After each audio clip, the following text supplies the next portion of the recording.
Sir இப்போது என்ன நடந்திருக்குன்னா crime against women and drug issue இது வந்து ரொம்ப பெரிய இஷ்யூவாக இருந்திருக்கு எலெக்ஷனுக்கு முன்னாடி. என்னை பொறுத்தவரை நீங்களும் புதிய தலைமுறை நேர்பட பேசல இதை பேசியிருந்தீங்க. இது வந்து ஒரு சோஷியல் இஷ்யூ. இது வந்து எந்த கவர்மெண்ட் புது ஆட்சியால் வந்து மாற்ற முடியாது. அதை வந்து ஒரு சொசைட்டி தான் வந்து சேஞ்ச் ஆகணுங்கிற மாதிரி பேசியிருந்தீங்க. நான் எப்படி பார்க்குறேன்னா, நீங்கள் சொல்கிறது கரெக்டு, அதை நான் உடன்படுறேன் அதில். ஆனால் இவங்க வந்து இந்த பாரை வந்து ரொம்ப ஹையாக செட் பண்ணிட்டாங்க.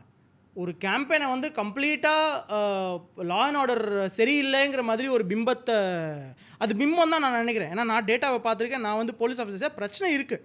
ஆனால் பிரச்சனை வந்து அந்த அளவுக்கு இருக்குது. ஏன்னா நான் வந்து நிறையா மக்கள் எலெக்ஷனுக்கு முன்னாடி நிறையா மக்கள்கிட்ட பேசுகிற போது அவங்க லா அண்ட் ஆர்டர் இஷ்யூ பேசுகிறாங்க. யங் விமென்லாம் பேசுகிறாங்க, ஆமாம் பயமாக இருக்குது எங்களுக்கு அப்படின்னு சொன்னாங்க. நான் அவங்கக்கிட்ட அடுத்த ஃபாலோ அப் கொஸ்டின் என்ன கேட்டேன்னா, உங்களுக்கு இந்த மாதிரி ஏதாச்சும் நடந்திருக்கா? நான் தப்பி தவறி நீங்கள் மொலஸ்டேஷன் அது மாதிரிலாம் கேட்கல. இந்த மாதிரி ஏதாச்சும் நீங்கள் பார்த்துருக்கீங்களா, இல்லை உங்களுக்கு தெரிஞ்சு யார்கிட்ட நடந்திருக்காங்கன்னா அவங்க இல்லைன்னு சொல்கிறாங்க. ஸோ இது என்னன்னா, இது ஸ்டாக்கிங் மாதிரி தான் நடந்திருக்காங்க. ஸோ இது வந்து எப்படின்னா, இதை வந்து ஒரு இந்த மாதிரி பிரச்சனை இல்லைன்னு சொல்ல வரல.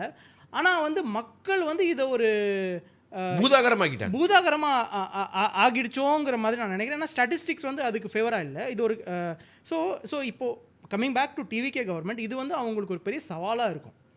எவ்ரி இஷ்யூ நீங்கள் இன்னைக்கு கூட நீங்கள் பார்த்தீங்கன்னா, மதுரையில் வந்து ஒரு 17-year-old பாயோட ஒரு மர்டர் நடந்திருக்குங்கிற மாதிரி. அப்புறம் மரக்காணத்தில் ஒரு செக்ஷுவல் அபியூஸ் நடந்திருக்கு. கோயம்புத்தூரில் 10 வயசு அதாவது 10 வயசு அந்த ரம்யா பாரதி மேடமோட இன்டர்வியூ நீங்கள் சொல்லியிருந்தீங்க. 10-year-old கேர்ள் வந்து ரேப்ட் அண்ட் கில்டு.